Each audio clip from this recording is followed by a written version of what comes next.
and welcome to the first episode of the Best Way to Divorce TV show. And we've got some fantastic guests today, including Michael from Families Need Fathers, who's going to be talking about how some parents have been misusing the COVID-19 crisis. We have an expert, Ruth Driscoll, talking about coercive and controlling relationships. And we also have Debbie Talalay, who's going to end the show with an amazing healing session. So first of all, we are going to have a little bit of... And with the news, I wanted to talk about three things very briefly. One is about Kristin Cavallari, who accuses Jay Cutler of punishing her in a new divorce filing. And I don't know who they are either. Apparently they're very famous. She's a reality TV show and he's some kind of an athlete. Anyway, they are started their divorce, very, very high profile, all looking very peaceful and lovely, but already it's really got quite messy. So what I'm interested to know, and you feel free to put this in the comments and put your own views across, she's cross because he won't let her go out and buy a great big house right now for her and the kids, and that would be understandable, except for the fact they haven't sorted out the finances yet. So you just let me know, would you be happy for your spouse to go out and spend a very large sum on a great big house before you have even managed to sort out what the financial split is? But yeah, let me know your views. Put it in the comments. Feel free to share at any point this show, because we want as many people as possible to know how to have a better way to divorce. The second story that grabbed my attention, it was in the UK Daily Mirror, and it's this guy who is so angry that his wife has what he calls baby trapped him, which means apparently she's put holes in the condom and had a third pregnancy that he didn't want. They've already got 2 children, by the way. And he has this whole sob story about how unfair it is, and during lockdown he's been planning their divorce and setting the whole thing up, but without telling her. So on the one hand he's complaining about her dishonesty, but on the other hand he's setting up a whole divorce without telling her. And my question to you is, and please put it in the comments, is if she was so desperate to have a child, that's not a reason to force a pregnancy, shall we say.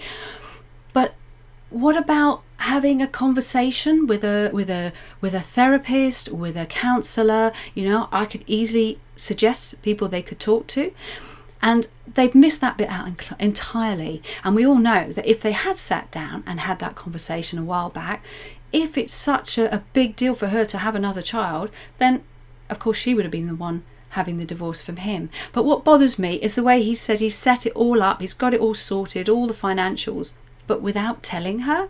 I think he's a little bit confused that when you come to divorce, it's probably quite a good idea to have those conversations together, lockdown or not. And of course, the great thing about using mediators in lockdown is they are working on the internet like the rest of us, so you don't have to wait till lockdown ends to have a peaceful conversation with a trained professional. And the last bit about the news that I wanted to bring to you is it's a Daily Mail article that I was quoted in, and the good thing about that article, it was very well written, by the way, really good journalist, and she told some lovely stories about people who are in the process of divorce and they are in lockdown. So that's pretty stressful. So she shared their stories and they spoke anonymously about that situation, and it was pretty poignant, and nobody wants to be in that situation. But what really caught my imagination was how some of them, one particular father had really seen a different side of the family life by being there with the kids, and he said it had affected, perhaps softened his approach to the divorce, seeing things much more from the children's point of view. So there have been some good sides to it, as well as the stress that goes with all of that. But what really cheesed me off with the Daily Mail is they didn't put in the link to bestwaytodivorce.co.uk, which gives people access, whether in the UK or the US, to free resources, and they just missed it out, which I was really upset about. And because if I'm going to spend my time for nothing helping find people for what was in the end a very good article, I'd rather be spending that with helping people for free who are actually going through divorce. And I do quite a lot of pro bono work. If you want to know more about that, join the Best Way to Divorce Facebook group, and you'll be able to get a free session from me as a welcome to the group. Now, the good thing about the Daily Mail, which I thought was quite interesting, is if you are interviewed by them, even if it's anonymously, they will always make sure that you check through that interview before it goes into the paper. And apparently the other UK newspapers don't require that from the journalists. I wondered how it is in the US. If there's any of you who have shared your stories with US newspapers, let me know. Again, pop it in the comments and share. So I now want to bring in Michael, who I'm hoping is going to be in Zoom. Michael is a part of Families Need Fathers, but he's going to tell you more about that. And he has some interesting stories about how some parents are behaving when it comes to the way they're using COVID-19. Michael, are you here for us? Oh, I think we can see you coming up now soon. Brilliant. We can hear you now. So yes, go ahead and tell me more about how it's going with the whole COVID-19 and co-parenting, and perhaps starts with telling us a little bit about how you're supporting parents, because you don't just help dads with Families Need Fathers, do you? No, we don't. I mean, the majority of people who come to us, by no means all of them. We have a good number of mums who come to us. They're non-resident parents, or because they want some help in how co-parenting should work, and we also get quite a lot of grandparents come to us. And we do get new partners as well who come to us. So we have a real cross-section of people who are looking for some guidance, whether it's on the legal side or just kind of what should they be thinking, what should they be expecting, what is normal, what is not normal. People are not always sure. And times of uncertainty, such as now, this new crisis situation with COVID-19, raises a whole new bunch of anxieties and uncertainties. And people are separating, whether it's mums or dads, whichever side of the divide they are, where trust is often low when people are separating, issues have happened in the family which has led to the breakup in the first place, or why the relationship is rocky. And they come to us because they want reassurance about whether what they're thinking is right, and all their concerns that their ex-partner is not doing the right thing by their children or by them. So that's kind of the sort of thing. We are there for anybody who's actually finding themselves in this situation. But our focus tends to be on the parent who isn't the main day-to-day carer, who's typically kind of got visitation rights, or perhaps there's maybe one care for less than 3.5 days a week, more than half, less than half the time. And Michael, could you tell us some of the stories that you were telling me about how some parents have been a little bit naughty about how they've used the COVID-19 situation, particularly before the full lockdown came into place? Yes. I mean, we're getting quite a lot of stories coming through. We get around 30,000 calls to our helpline every year.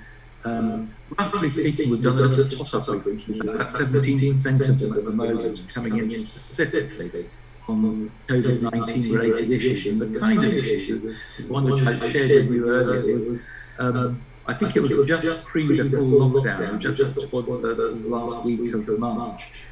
And but we were already being told to social distance and to self-isolate. Somebody was suspected to have COVID-19. So we had somebody contacted us where mum had contacted dad and said, we're not there. Johnny, come over and this weekend or next week because we're self-isolating. He's not well and temperature, blah, blah, blah. Dad was not, trust wasn't very high anyway. Dad was suspicious because it didn't sound right to him.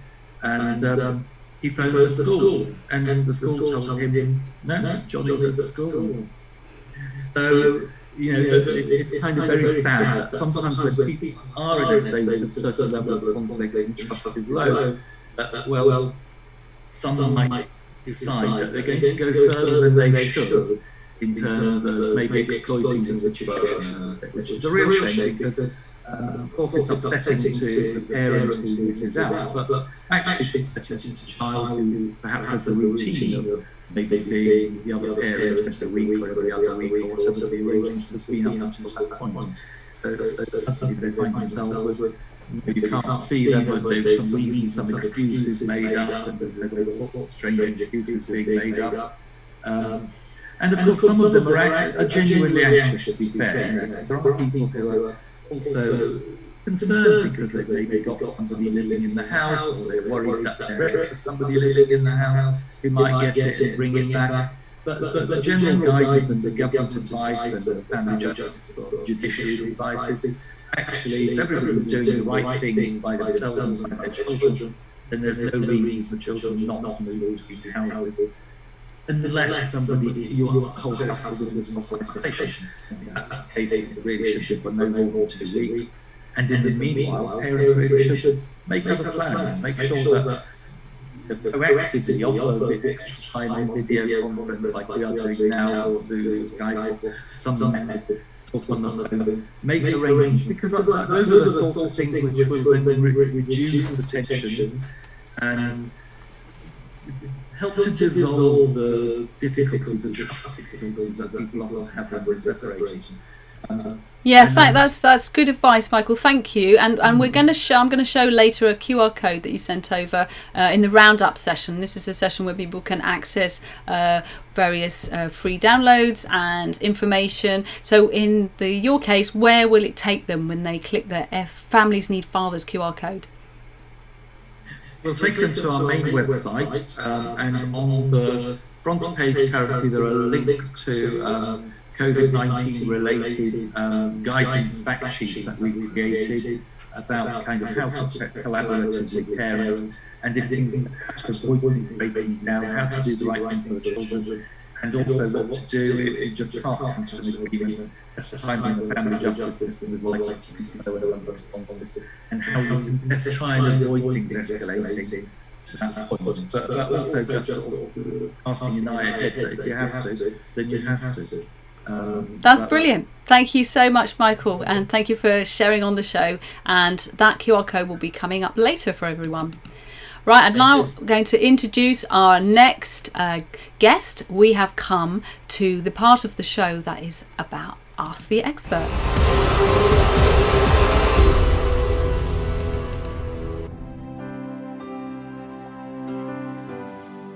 When I came out of my abusive relationship, I would scarcely have believed the journey that I have been on.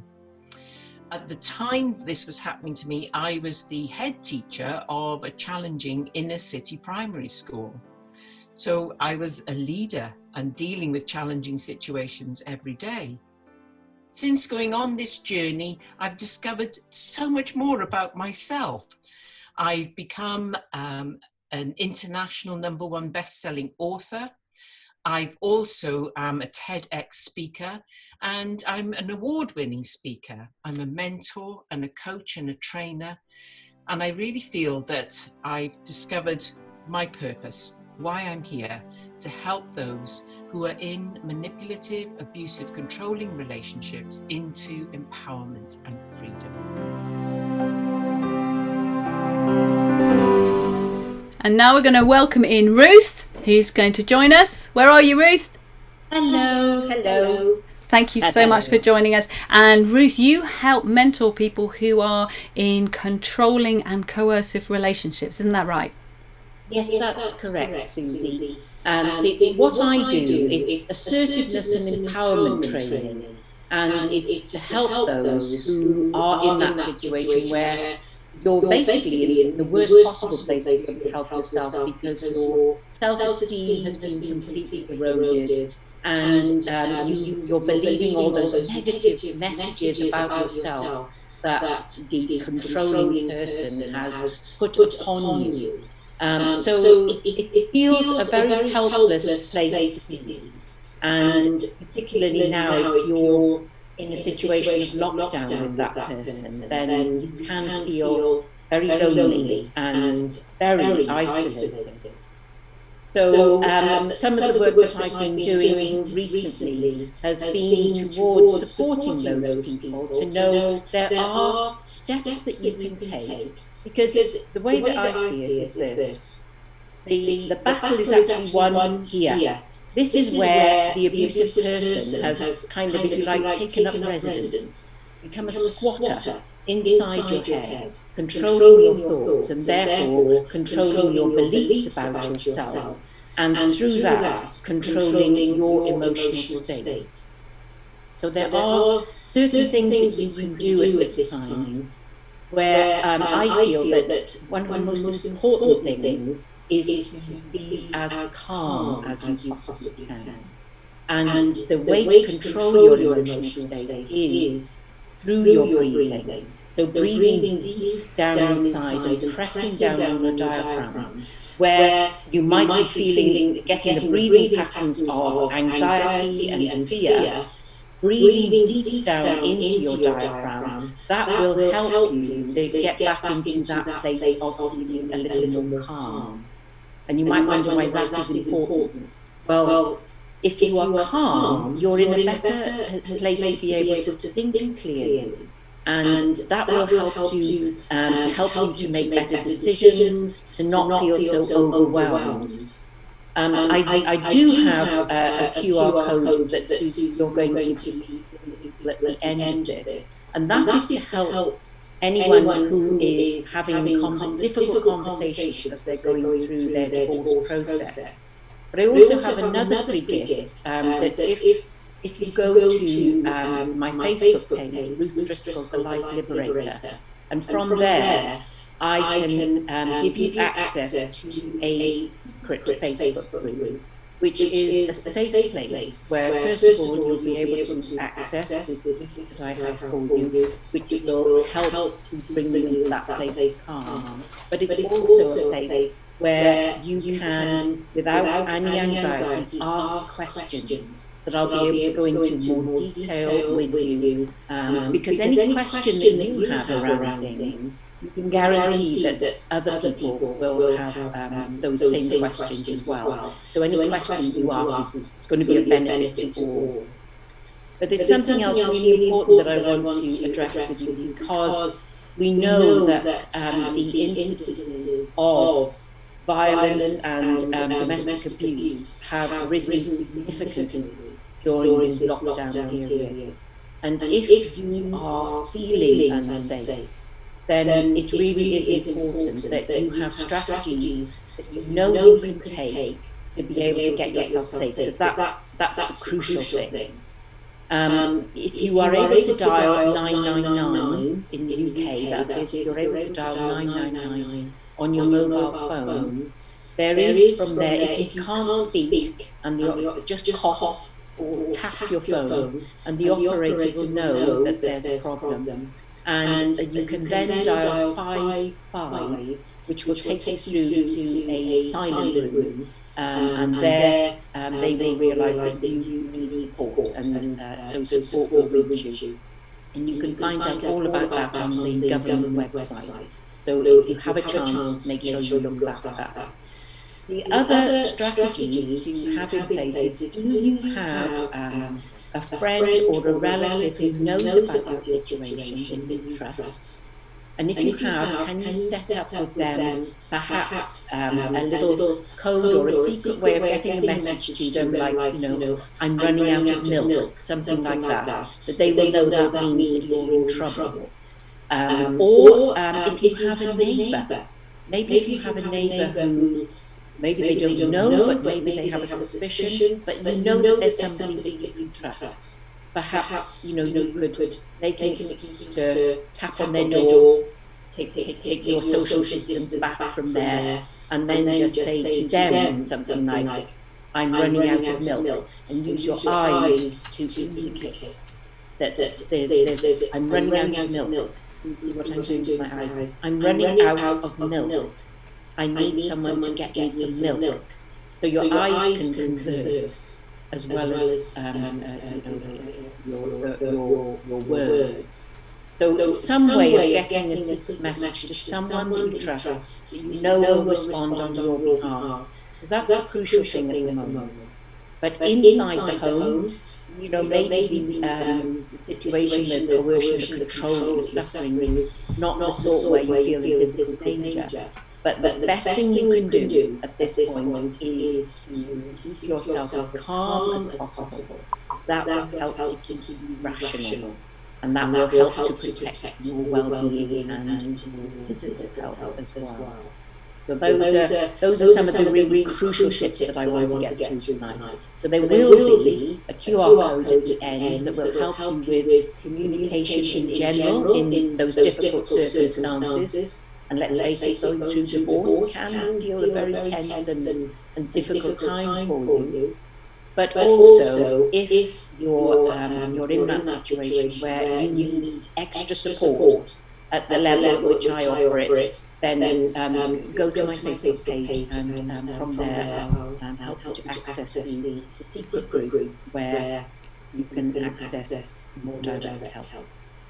Thank you very much, Ruth, and that QR code will be coming up later. And now we come to the next stage.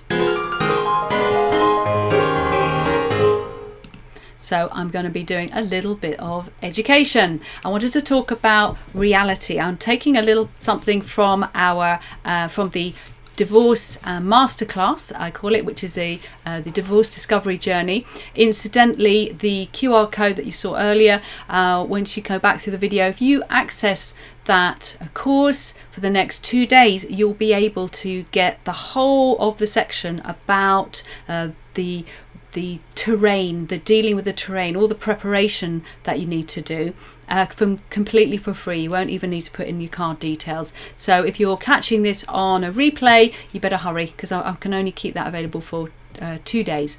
So I just wanted to briefly go through one little aspect of it, and it was about the reality. So if you're going on a voyage, on a journey, the more you know about the terrain, the better.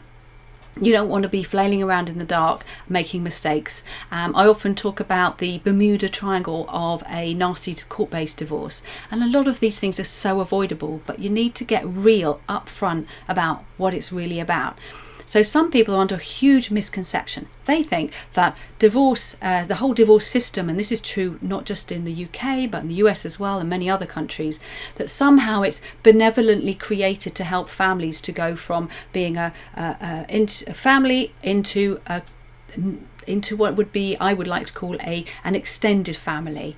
And unfortunately, that's just not the case. The system is essentially set up to help you end a contract, the contract of marriage. A lot of it is very much about admin.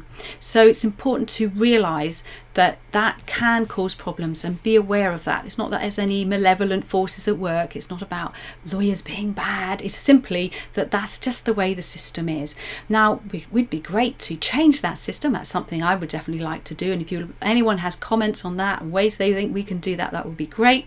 One of the ways I hope to do that is through running more divorce financial workshops, which are a very accessible way for people to come into finding out more, not just about the finances, but also about dispute resolution. And another question I have for any lawyers who are watching, please tell me, because I'm always interested in this, how much of your marketing budget is spent on dispute resolution? How much do you promote mediation? How much do you promote collaborative law? I often say to law firms, why are you keeping collaborative law in the cupboard?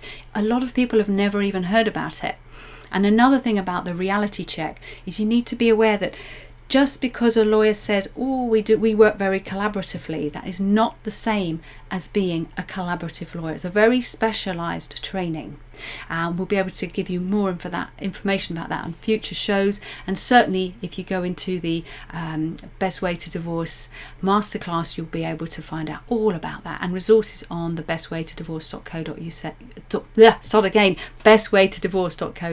website as well. So what the main thing to know about the getting real is not to get confused about things like mediation is counselling. I mean, literally, I spoke to someone this week whose partner was pushing for mediation very early in the process, obviously thinking it's kind of a bit like relationship counselling. So a lot of people still get confused about that. So my advice for you is, in the reality of a divorce situation, just like if you're going on any journey, you want to know what the landscape is, and you want to prepare, and you want to make sure that before you go to your mediation, you've got the facts, you've got the figures, you do your homework basically, because that makes an enormous difference to not just how well the mediation is going to work or the collaborative law process, whichever dispute resolution process you choose to use, but it also means it's going to save you a lot of money. So finally, just wanted to talk about, I guess my final words on this is know the landscape, shine a light on it by doing research, understand the process. It makes it much less scary and it won't leave you flailing around in the dark and making mistakes that you just don't really need to make. So now we're going to move into shared stories section.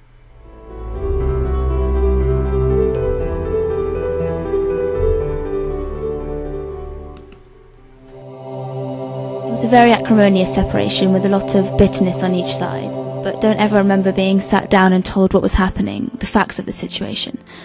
What I did hear was the bitter comments from each side about the other, and what I saw was all the revenge tactics being thrown around with not much regard for my sister and I stuck in the middle.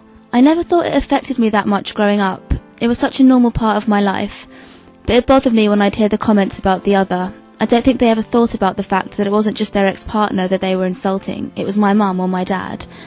But it wasn't until a few years ago, when I reached my 20s and started to think more seriously about my romantic relationships and the future of them, that I realised how much of an effect their divorce had had on my views of relationships and of marriage. We're all a product of our experiences, and I can trace many of the issues I have now within relationships, commitment, trust, and even simple things like how to treat a partner, back to the divorce and what followed. I was never given a chance to talk it through with somebody, and my parents were too wrapped up in their own bitterness at the time to take a step back and think about how it would affect their children. I think that's why I think mediation and counselling are so important for everyone involved in a divorce. The effects can be long-lasting and life-changing, and I see a lot of defensiveness from parents going through a divorce. No one wants to admit that they are about to do something, however necessary it may be, that will have a negative effect on their child. But it's so important to address it early and to address it well, and your children will thank you for it. I always find that really moving. Those pictures they were real pictures by children in Splitsville. It was which they kindly gave me permission to use, and that voiceover was a young lady who actually came to interview me a few years ago, and when she told me her story and her experiences, I asked if she could share that, and she very generously did. And I think her story must reflect the experience of many, many people whose parents have been through an acrimonious divorce. Please feel free to share your own experiences in the comments. Now we're going to just have a quick roundup, because I want the mood to then get really calm, because we're going to go to Debbie Talalay, who's going to do a healing session for us to complete the show with. But for the moment, get your phones ready. Now, if you don't manage to do all of this in time, don't panic. This is going to be remaining on the Facebook page, on YouTube, and in the Best Way to Divorce Facebook group. And also should be on Twitter and Periscope, all being well. So I'm going to take you through some good things that we've got here. So with the divorce financial workshop here, you can access it's a holding place for the moment, and you'll be told about the next workshops that are going to be coming up soon. So you just click on there and you'll be able to be kept up to date. And then we also have Debbie. Debbie's going to be coming up soon doing the healing session, but if you use that QR code, you will be able to access a whole free series of videos which are about theta healing, which is a very powerful form of healing, and those videos will show you how to get access to that and tell you all about it.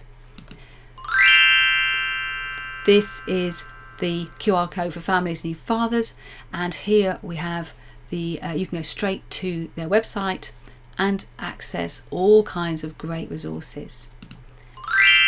And last but not least, we have the lovely Ruth, who is offering the 7 steps to conflict-free communication download guide.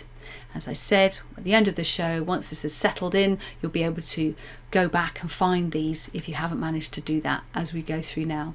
So now we're getting ready to go through. I'm hoping Debbie's ready, and we're going to go.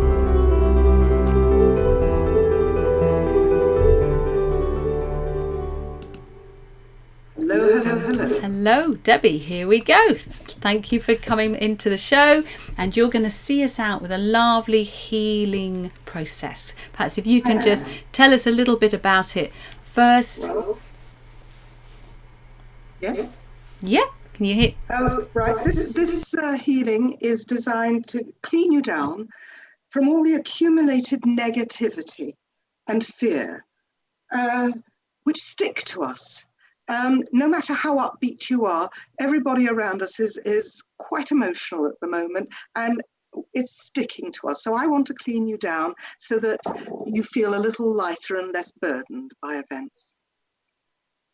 Okay, so if everyone would just close their eyes, please. And putting you under a shower of universal love so that you can be cleaned inside and out. And feel that shower on your body, on your head. And now visualize a strong white light that is being sent down by Spirit through the top of your head. And it comes to the top chakra. And view it as a sort of it comes to a little barrier there for your top chakra, and make sure that chakra is spinning well. It is purple around this white light. Activate it with the light. And then a valve opens as soon as that chakra is activated, and the light streams down to the next chakra, which is also in your head, and it is your third eye. And that is a dark blue. And see that spinning around the white light. And if it's a little bit dull, just stay with it for a second. If it's not spinning correctly, if it's all over the place, just give it the white light so that it can right itself. And then we see a valve opening in that, and the light streaming down to the next chakra, which is in your throat, and it is the chakra for peace, and it is a light blue. And see that spinning around the white light, and feel the peace. Take it to the parts of your body that you feel hold anxiety.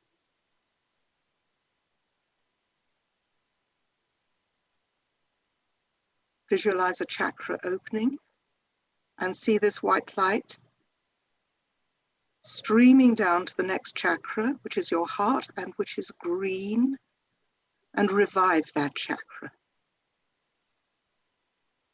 See a valve opening and let that light stream down to the next chakra, which is in your solar plexus and is gold. And see the valve opening again to the next chakra, which is orange, which is about relationships. And then the light comes to the last chakra, your base chakra, which is deep red, and see that spinning. And the light passes through your body and down to your feet and starts to pool around your feet. So you're standing in a white light puddle, which grows and grows and becomes immense. And anything that is negative and not of the light is absorbed by the light. And see that light growing and growing. So eventually you're in a lake of white light. Now, we're going to clear off the negativity. So we take our imaginary bazookas out and we fire them at the dark cloud over our head. And see that cloud shatter and splinter. And fire that bazooka at the cloud behind the small of your back and see that shatter and splinter. And we are now going to peel ourselves like a grape of the various negative emotions that we might be holding. So, anxiety, peel yourself of anxiety. Dread, peel yourself of dread. Grief, peel yourself of grief. How about hopelessness or despair? Peel yourself of these negative emotions.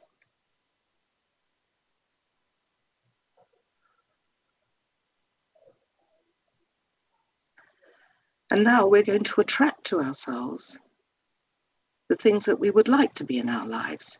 So, joy. Breathe it in and breathe it down right through your body. Connection with others. Breathe it in. Hope. Breathe it in. What about faith? Breathe that in. And of course, you can continue for as many attributes as you want. So now I'm going to reconnect us to our higher selves. So bring up your energy from your heart right the way through the top of your head and let it stream upwards to the Creator, whatever you call the Creator, and make that connection. And then receive from the Creator a return stream of energy which enters through the top of your head right the way through all your chakras, down to your base chakra and back up to your heart. Breathe in. And we're going to go back up again from the heart, through the top of the head to your soul. And returning from the soul is another stream of energy, which is going to go through the top of your head, down through to your base chakra and back up to your heart. Breathe it in.